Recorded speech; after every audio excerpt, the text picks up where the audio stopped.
नमस्कार दोस्तों, आप सभी का स्वागत है आपके अपने YouTube चैनल साइंस एडू सेवा में। आज हम क्लास 7th की साइंस एनसीईआरटी को स्टार्ट करने वाले हैं। क्लास 7th में साइंस में टोटल 18 चैप्टर्स हैं और आज हम चैप्टर 1 यानी कि न्यूट्रिशन इन प्लांट्स को स्टार्ट करने वाले हैं। तो आज का हमारा टॉपिक है न्यूट्रिशन इन प्लांट्स यानी कि पादपों में पोषण। न्यूट्रिशन का मतलब होता है पोषण और पादपों या फिर प्लांट्स का मतलब होता है पौधे। तो चलिए शुरू करते हैं। इस चैप्टर में हम 5 टॉपिक्स को कवर करेंगे। पहला सब टॉपिक है mode of nutrition in plants यानी कि प्लांट्स में पौधों में पोषण की विधि। दूसरा है फोटोसिंथेसिस यानी कि प्रकाश संश्लेषण, जो फूड मेकिंग प्रोसेस होता है प्लांट्स में। तीसरा है other modes of nutrition in plants यानी कि अन्य पोषण विधियां पेड़ों में।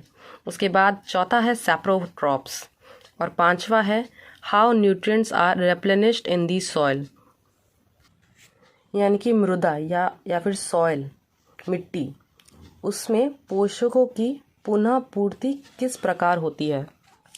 तो चलिए बिना देर किए चैप्टर को स्टार्ट करते हैं। जैसे कि हम सभी को पता है कि हम जो खाना खाते हैं उससे हमें एनर्जी यानी कि ताकत मिलती है। अब ये जो ताकत मिलती है इसी की वजह से हमारा शरीर जो है वो काम कर पाता है। अब जो हम खाना खा रहे हैं वो किस चीज़ से बना है, तो और जो जिन चीज़ों से बना है उन चीज़ों को हम कहते क्या हैं। तो जो खाना है उसके बहुत सारे कंपोनेंट्स होते हैं, उन्हीं कंपोनेंट्स को हम न्यूट्रिएंट्स बोलते हैं। मेन 5 टाइप्स ऑफ न्यूट्रिएंट्स जो हैं वो है carbohydrate, fats, proteins, vitamins and minerals.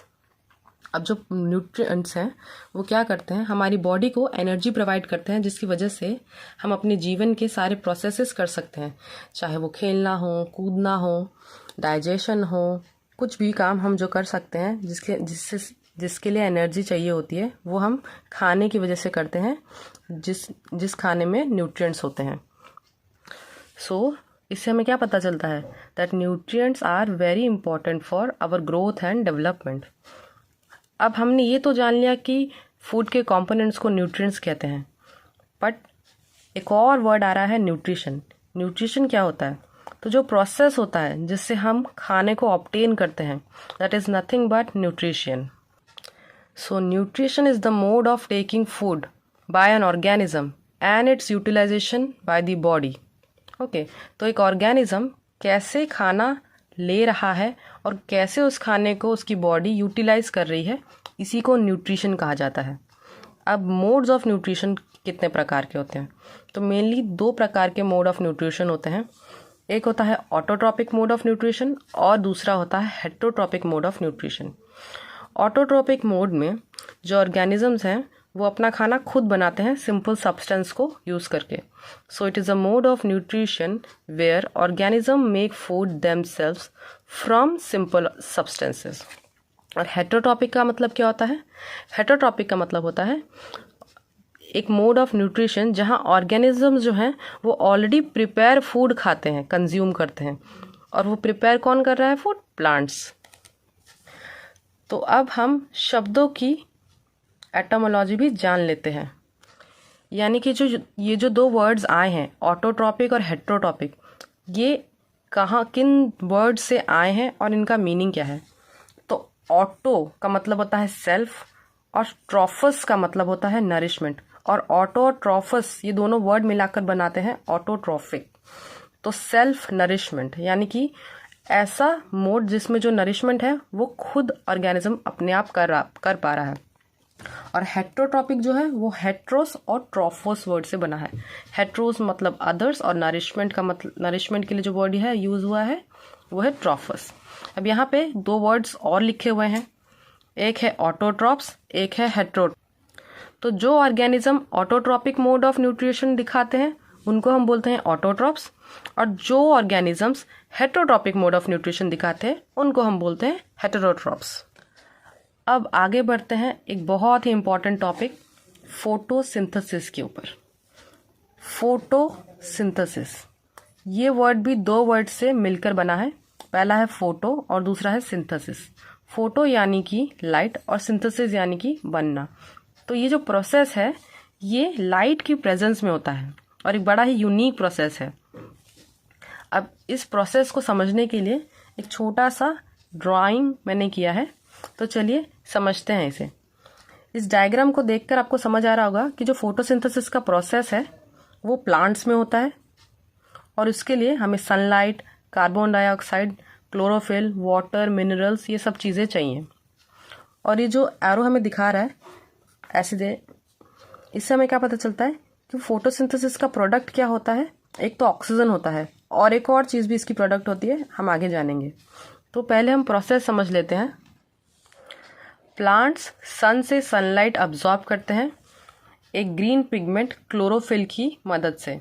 जो क्लोरोफिल होता है वो क्लोरोप्लास्ट में प्रेजेंट होता है और एक ग्रीन कलर का पिगमेंट होता है जो कि सनलाइट की एनर्जी को कैप्चर करने में मदद करता है।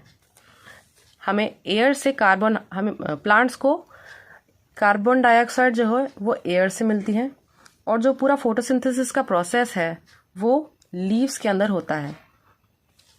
पानी और मिनरल्स यानी कि वाटर एंड मिनरल्स जो हैं वो रूट से होकर लीव्स तक पहुंचती हैं वेसल्स के थ्रू। अब क्योंकि जो फोटोसिंथेसिस का प्रोसेस, खाना बनाने का प्रोसेस जो है वो लीव्स के अंदर हो रहा है, इसीलिए लीव्स को फूड फैक्ट्रीज ऑफ प्लांट कहा जाता है। तो फोटोसिंथेसिस खाना यानी कि फूड बनाने का प्रोसेस है जो कि हमें स्पेसिफिकली प्लांट्स में ही देखने को मिलता है। कुछ एनिमल्स भी हैं जो फोटोसिंथेसिस शो करते हैं, पर वो हमारे टॉपिक का हिस्सा भी नहीं है, तो हम उसके बारे में डिस्कस नहीं करेंगे। तो आपको फोटोसिंथेसिस का प्रोसेस समझ आ गया होगा मुझे लगता है। इसको हम एक इक्वेशन के मदद से भी देखेंगे।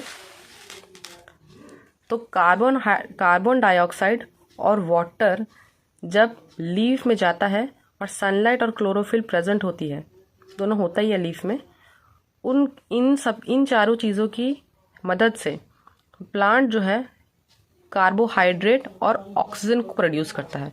जो कार्बोहाइड्रेट है वो स्टार्च के रूप में स्टोर हो जाती है प्लांट्स में और जो ऑक्सीजन है वो रिलीज हो जाती है।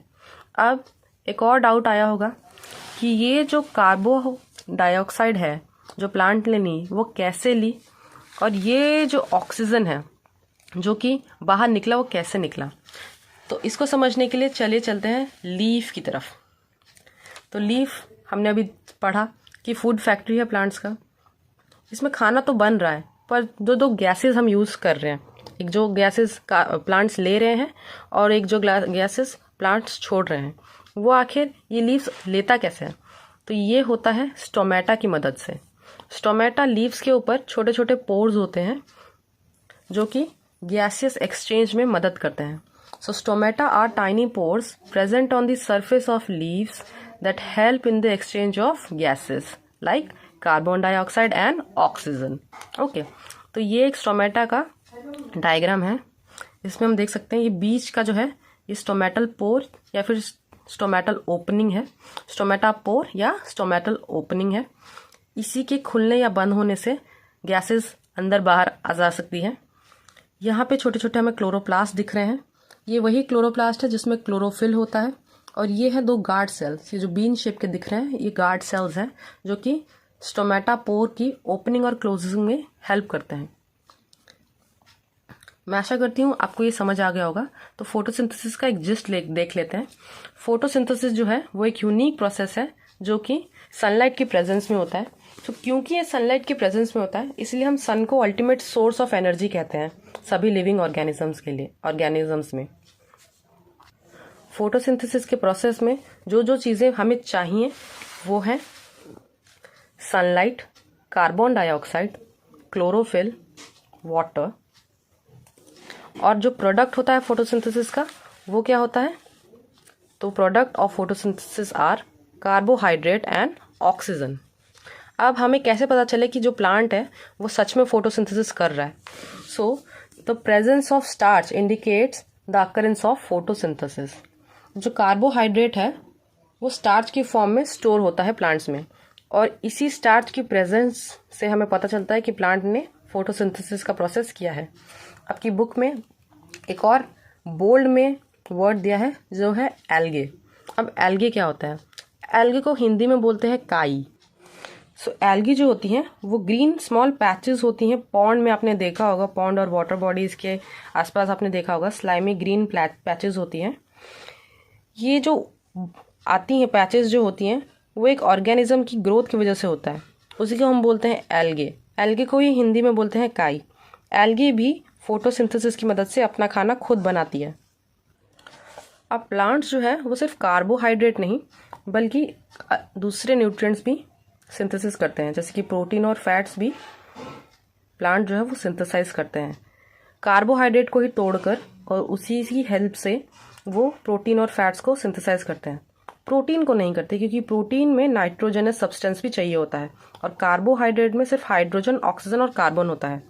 तो वो फैट तो कार्बोहाइड्रेट को तोड़ के बना सकते हैं, पर नाइट्रोजनस सब्सटेंसेस उन्हें चाहिए प्रोटीन की सिंथेसिस के लिए। ये नाइट्रोजनस सब्सटेंसेस वो आइदर नाइट्रोजन को सॉइल से अब्जॉर्ब करके बनाते हैं, या फिर फर्टिलाइजर्स, जो फार्मर्स फर्टिलाइजर्स यूज़ करते हैं, उससे उन्हें उस नाइट्रोजन की कमी को पूरा किया जा सकता है। कैसे जो नाइट्रोजनस सब्सटेंस हैं वो सॉइल से प्लांट तक जाता है, कैसे वो अब्जॉर्ब होता है, ये हम चैप्टर के लास्ट में पढ़ेंगे, तो लास्ट तक ज़रूर बने रहिए। अब चलते हैं हमारे नेक्स्ट टॉपिक तरफ, जो कि है other modes of nutrition in plants. तो ऑटोट्रॉपिक और हेट्रोट्रॉपिक हमने देखा था।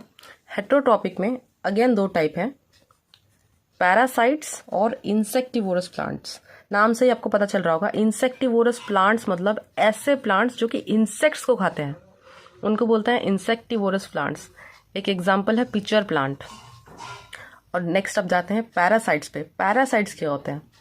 आपने पैरासाइट्स में देखा होगा लाइस यानी कि जू के बारे में आपने सुना होगा। तो जू क्या है? वो भी एक पैरासाइट है जो कि ह्यूमन के हेड पे रहती है, उनका ब्लड सक करती है और वहाँ से न्यूट्रिएंट्स लेती है और खुद को सस्टेन करती है, खुद की लाइफ को आगे बढ़ाती है। वैसे ही कुछ प्लांट्स भी ऐसे हैं जो सिमिलरली पैरासाइटिक एक्ट करते हैं। एक एग्जांपल है कसकट्टा यानी कि अमरबेल। जो कसकट्टा प्लांट है वो होस्ट प्लांट से सारे न्यूट्रिएंट्स लेता है और उसको कम्प्लीटली डिवॉइड कर देता है उसके न्यूट्रिएंट्स से, और धीरे धीरे जो होस्ट प्लांट है उसकी डेथ हो जाती है। इसीलिए कसकट्टा एक पैरासाइट प्लांट्स है। मैं आशा करती हूँ आपको अदर मोड ऑफ न्यूट्रिशन यानी कि पैरासाइट और इंसेक्टिवोरस प्लांट्स भी समझ आ गया होगा। अब हम चलते हैं नेक्स्ट टॉपिक सैप्रोट्रॉप्स की तरफ। तो एक और मोड ऑफ न्यूट्रिशन है सैप्रोट्रॉपिक मोड ऑफ न्यूट्रिशन। तो सैप्रोट्रॉपिक मोड ऑफ न्यूट्रिशन में क्या होता है? ऑर्गेनिजम्स जो हैं वो न्यूट्रिएंट्स लेते हैं डेड और डिकेइंग मैटर से। सो ऐसे ऑर्गेनिजम्स जो कि डेड और डिकेइंग मैटर से न्यूट्रिएंट्स लेते हैं उनको क्या बोलेंगे? सैप्रोट्रॉप्स। एक एग्जांपल है सैप्रोट्रॉप का मशरूम। आप सबने मशरूम ज़रूर खाए होंगे। तो मशरूम जो है वो एक सैप्रोट्रॉप है क्योंकि वो जो है डेड और डिकेइंग मैटर पे ग्रो करता है, उससे न्यूट्रिएंट्स लेके वो खुद ग्रो करता है। उसके बाद आगे बढ़ते हैं, एक बहुत ही इम्पॉर्टेंट टॉपिक जो कि है सिम्बायोसिस। सिम्बायोसिस को एक बहुत ही इंटरेस्टिंग एग्जाम्पल के थ्रू समझते हैं। मान लीजिए आप और आपका दोस्त, आप दोनों किसी एक चीज़ को करना चाहते हैं, तो उसके लिए आपका दोस्त तो आराम से आपकी हेल्प करने को रेडी नहीं हो सकता, थोड़ा मुश्किल है। अगर कुछ फ़ायदा हो रहा हो तो जल्दी हो जाता है काम। तो मान लीजिए कि आपको दोस्त से आपको कुछ काम करवाना है। आपका दोस्त रेडी कब होगा? जब आप उसे बदले में कुछ देंगे। मान लीजिए कि आप चाहते हैं कि वो आपके लिए आपका होमवर्क कर दें और बदले में आप उसे चॉकलेट देंगे, तो उसका फ़ायदा क्या हो रहा है कि उसको चॉकलेट मिल रही है, और आपका फ़ायदा क्या हो रहा है कि आपके नोट्स यानी कि आपके होमवर्क कंप्लीट हो जाएगा। तो ऐसा रिलेशनशिप जहाँ पे दोनों को ही बराबर यानी कि म्यूचुअल बेनिफिट हो रहा हो, उसको हम बोलते हैं सिम्बायोसिस। सो सिम्बायोसिस को अगर हम समझना चाहें, ये मैंने बस एक एग्जांपल दिया था डेली लाइफ का, इसको अच्छे से समझाने के लिए। आप एग्जाम में ना लिख के आएँ, तो चलिए समझते हैं सिम्बायोसिस को डेफिनेशन से। A mutually beneficial relationship between different organisms is called as symbiosis. So symbiosis एक बहुत अच्छा एग्जाम्पल है, रियल लाइफ एग्जाम्पल सिम्बायोसिस का लीचन्स में हमें देखने को मिलता है। तो लीचन सिम्बायोटिक रिलेशनशिप है between a fungus and algae. तो जो एल्गे है उसमें क्लोरोफिल होता है, हमने पहले अभी थोड़ी देर पहले ही हमने जाना कि जो एल्गे है उसमें क्या होता है, फोटोसिंथेसिस होता है। तो अगर उसमें फोटोसिंथेसिस होता है तो उसमें क्लोरोफिल होगा। तो जो एल्गे है वो दूसरे पार्टनर को, जो कि फंगस है, उसको क्या प्रोवाइड करेगा, फूड। और जो फंगस है जो फंगस है वो एल्गे को क्या देगा, शेल्टर प्रोवाइड करेगा। फंगस एक टाइप का सैप्रोट्रॉप है, यानी कि वो डेड और डिकेइंग मैटर पे ग्रो करता है, अपने न्यूट्रिएंट्स डेड और डिकेइंग मैटर से लेता है। तो जो फंगी है वो शेल्टर प्रोवाइडिंग पार्टनर है और जो एल्गे है वो क्लोरोफिल कंटेनिंग पार्टनर है। मैं आशा करती हूँ आपको सिम्बायोसिस भी समझ आ गया होगा। अब हमारे लास्ट टॉपिक पे चलते हैं कि जो सॉइल के जो न्यूट्रिएंट्स हैं वो कैसे फिर से रिप्लेनिश होते हैं। तो इसको रिप्लेनिश करने के 2 तरीके हैं। तो जो न्यूट्रिएंट्स है वो कैसे रिप्लेनिश होते हैं, मैन्योर यानी कि खाद और फर्टिलाइज़र यानी कि उर्वरक के द्वारा। अब मैन्योर और फर्टिलाइज़र जो होते हैं, बहुत लोगों को लगता है सेम ही चीज़ है, तो नहीं, दोनों अलग अलग चीज़ें हैं। जो मैन्योर है या फिर खाद है वो नेचुरल चीज़ों से बनी होती है और आप आराम से मैन्योर या खाद को अपने घर में भी बना सकते हैं, सूखी पत्तियों और फलों के छिलकों की मदद से। जो फर्टिलाइज़र यानी कि उर्वरक है उसमें केमिकल्स डाले गए होते हैं। अब मैन्योर और फर्टिलाइजेशन में नाइट्रोजन, फास्फोरस और पोटेशियम की मात्रा जो होती है वो बहुत ज़्यादा होती है और इसीलिए ये सॉइल को जो सॉइल के न्यूट्रिएंट्स हैं उसको रिप्लेनिश करने में बहुत हेल्प करते हैं और प्लांट की ग्रोथ में भी बहुत हेल्प करते हैं। तो हमने थोड़ी देर पहले जाना था कि जो प्लांट्स हैं वो सिर्फ कार्बोहाइड्रेट्स नहीं बल्कि प्रोटीन्स भी बनाते हैं और प्रोटीन्स के लिए उन्हें नाइट्रोजनस सब्सटेंस चाहिए, यानी कि नाइट्रोजन जिन सब्सटेंसेस में हो वो सब्सटेंस चाहिए। तो अब हम जानते हैं कि वो जो नाइट्रोजन है प्लांट्स कैसे ले रहे हैं। तो नाइट्रोजन हमें सॉल्युबल फॉर्म में चाहिए होता है। तो जो एटमॉस्फेरिक नाइट्रोजन है वो तो गैसियस फॉर्म में होता है। अब इस एटमॉस्फेरिक नाइट्रोजन को यूजेबल फॉर्म में कन्वर्ट करता है एक बैक्टीरिया जिसका नाम है राइजोबियम। अब ये राइजोबियम क्या है, एक बैक्टीरिया है जो कि अपना खाना खुद नहीं बना सकता। ये सिम्बायोटिक रिलेशनशिप में रहता है लेग्यूमिनस प्लांट्स के, यानी कि फलीदार पौधों के साथ ये सिम्बायोटिक रिलेशनशिप में रहता है। अब इसका फ़ायदा क्या होता है, इसको खाना मिल जाता है इन लेग्यूमिनस प्लांट से और ये लेग्यूमिनस प्लांट को क्या फ़ायदा होता है राइजोबियम से। तो जो राइजोबियम है वो एटमॉस्फेरिक नाइट्रोजन को लेग्यूमिनस प्लांट्स के लिए यूजेबल फॉर्म में कन्वर्ट कर देता है। तो मैं आशा करती हूँ कि आपको ये जो टॉपिक है अच्छे से समझ आ गया होगा। अब ये चैप्टर का एक लास्ट टॉपिक बचा हुआ है जो कि है सेल। तो आइए समझते हैं सेल को। तो चलिए शुरू करते हैं सेल टॉपिक को। जैसे हमारा घर जो है वो ब्रिक्स यानी कि ईंटों से बना होता है, वैसे ही जो लिविंग ऑर्गेनिजम्स हैं उनकी जो बॉडी है छोटे छोटे यूनिट से बनी होती है जिनको हम कहते हैं सेल्स। सेल्स की अगर हम डेफिनेशन को देखें तो सेल्स को हम डिफाइन कर सकते हैं as the structural and functional unit of life. अब जो सेल है वो इतना छोटा होता है कि उसको सिर्फ माइक्रोस्कोप के नीचे ही देखा जा सकता है। कुछ ऑर्गेनिजम्स जो होते हैं उनमें सिर्फ एक ही सेल होता है जिनको हम यूनिसेलुलर ऑर्गेनिजम्स बोलते हैं और कुछ ऑर्गेनिजम्स ऐसे होते हैं जिनमें एक से ज़्यादा सेल पाए जाते हैं, उनको हम मल्टीसेलुलर ऑर्गेनिज्म बोलते हैं। इसके बाद यहाँ पे सेल का डायग्राम दे रखा है जिसमें 3 स्ट्रक्चर्स दिखाए गए हैं। तो चलिए चलते हैं इसकी तरफ। तो जो सेल है उसके बाहर एक पतली सी बाउंड्री होती है जिसको हम बोलते हैं सेल मेम्ब्रेन। तो सेल मेम्ब्रेन जो है वो सेल को इनक्लोज करके रखता है। उसके बाद ये जो बीच में आपको स्पेरिकल स्ट्रक्चर दिख रहा है उसको बोलते हैं न्यूक्लियस, और न्यूक्लियस और सेल मेम्ब्रेन के बीच में एक जेली लाइक सब्सटेंस होता है उसको बोलते हैं साइटोप्लाज्म। इसी के साथ हमारा ये चैप्टर ख़त्म होता है। अगर आपको वीडियो अच्छा लगा हो तो वीडियो को लाइक और शेयर ज़रूर कीजिए। आगे आने वाली वीडियोस के लिए चैनल को सब्सक्राइब ज़रूर कीजिए। मिलते हैं अगले वीडियो में।